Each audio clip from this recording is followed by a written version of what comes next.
Hello everybody, welcome back to a brand new video. It's your boy the Chaotic One, and today we're going to be doing episode 8 of the President Hamilton timeline, going through the years of 1944 through 1964. Starting off in 1944, we have the election... Oh shit, my cat.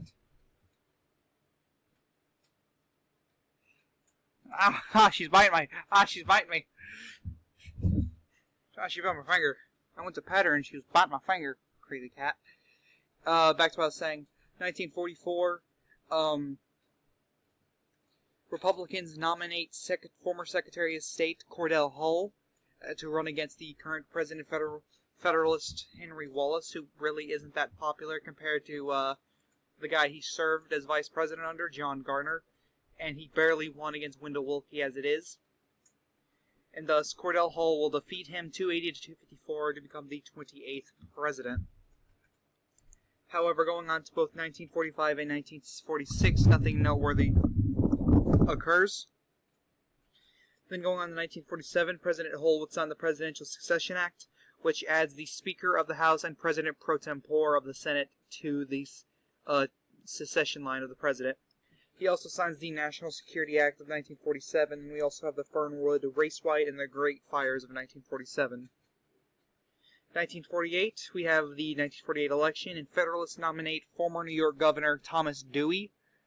And Cordell Hull's pretty popular. He's kind of like what Laura Kelly is right now, just there. Though Thomas Dewey would run a pretty bad campaign, and Cordell Hull would defeat him 329 and 205, considering Cordell Hull would be pretty popular in the South, winning the majority of southern states. 1949, there's nothing noteworthy. In 1950, President Hull would veto a bill that would allow the development of a hydrogen bomb, as well as he refuses to send troops into Korea because the North and South are still fighting. They're not fighting over democracy or communism, it's more for like territory right now. The Cold War doesn't really happen as we know it.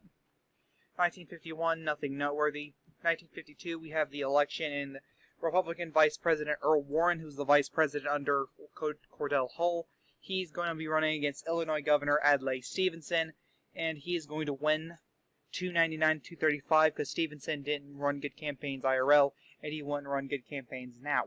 So Earl Warren would defeat him to become the 29th president. And a pretty unpopular amongst Republicans, though, President Warren would approve the development of the hydrogen bomb. And, of course, he is never appointed to the Supreme Court, though I would assume he would appoint someone who would become just as influential as him, though I don't have any names down. 1954, President Warren would sign a bill banning segregation, which would kind of make up for developing the bill that would develop a hydrogen bomb. Kind of makes up for it, as Republicans would be very anti-segregation, and would eventually be for civil rights down the road. 1955, nothing noteworthy. Going on to 1956, President Warren would sign the Federal Aid Highway Act, which would develop the national... God, I don't remember what it's called. Let me look it up right quick. This creates the Federal Interstate Highway System. I don't know why I could not remember that, but I just couldn't. And we also have the 1956 election, Earl Warren being very popular, except in the South due to his banning of segregation. But he would still defeat Adlai Stevenson 410 and 123, Stevenson only winning southern states besides Virginia and Florida, and West Virginia, Maryland, and Delaware. And Arizona and New Mexico if you count them. Going on to 1957, President Warren would sign the Civil Rights Act of 1957, just a first step into giving minorities civil rights in the country. Going on to 1958, President Warren would sign the 1958 U.S.-UK Mutual Defense Agreement, pretty much saying, hey, don't be using bombs on us. Good job. Going on 1959, there's nothing noteworthy. In 1960, we have a big old election right here. But first, President Warren would sign the Civil Rights Act of 1960, continuing to build up to the civil rights movement, building their support movement and all that. The Federalists would nominate popular Massachusetts Senator John Kennedy. Republicans would nominate Missouri Senator Stuart Symington. Both of them would come out as pro-civil rights as the movement is coming on.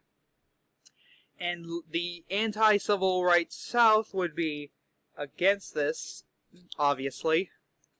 However, Lyndon B. Johnson, the majority leader of the Senate, would run as an independent against these two to try to either deadlock the election and hopefully, win the continued election. But of course, that never happens, as Federalist Senator John Kennedy would go on to defeat Republican Senator Stuart Symington and Independent Senator Lyndon Johnson 289 to 141 to 106 to become the 30th president. So, though, however, Johnson does do very well in the South, only losing Louisiana, New Mexico, Georgia, Florida, Maryland, and Delaware. Going on to 1961, President Kennedy would establish the Peace Corps, and he would also ratify the 21st Amendment, which is giving D.C. electoral votes. It's the 23rd in our timeline. However, Prohibition doesn't get repealed, as well as since there's no FDR, there's no need to limit the president to 2 terms. It's just tradition. Also, the Bay of Pigs invasion doesn't happen since the Cold War isn't how it is in this timeline as it is in our timeline. It's even more colder, let's just say that, where there's no need for invasions. It's more diplomatic stuff. And, of course, the Cold War doesn't occur. 1962, nothing noteworthy. Going on to 1963, the zip codes are introduced within the United States. However, President Kennedy will still be assassinated, sadly, meaning his vice president, Richard Nixon, who is a Federalist in this timeline, will succeed him to become the 31st president of the United States. And of course, the 1964 election, President Nixon would ratify the 22nd Amendment, which is a ban on the poll tax, however, which is the 24th Amendment in our timeline. And we also have the 1964 election, where Republicans nominate New York Governor Nelson Rockefeller.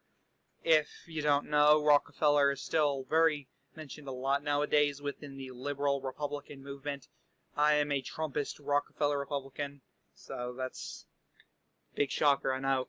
But Nixon would be very popular, writing off Kennedy's name, and there's a bunch of sympathy for the Kennedy administration because of what happened.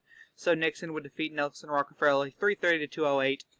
And since there's no anything related to the Daisy ad, because again there's no war going on, it's pretty even election. And so I'll see you next time, guys. I hope you enjoyed this video. Don't forget to follow my Twitter at ChaoticPolitics. And the next video will be my 200 subscriber special. I hope you enjoy it. I'm just going to leave it a surprise. This is the Chaotic One saying peace.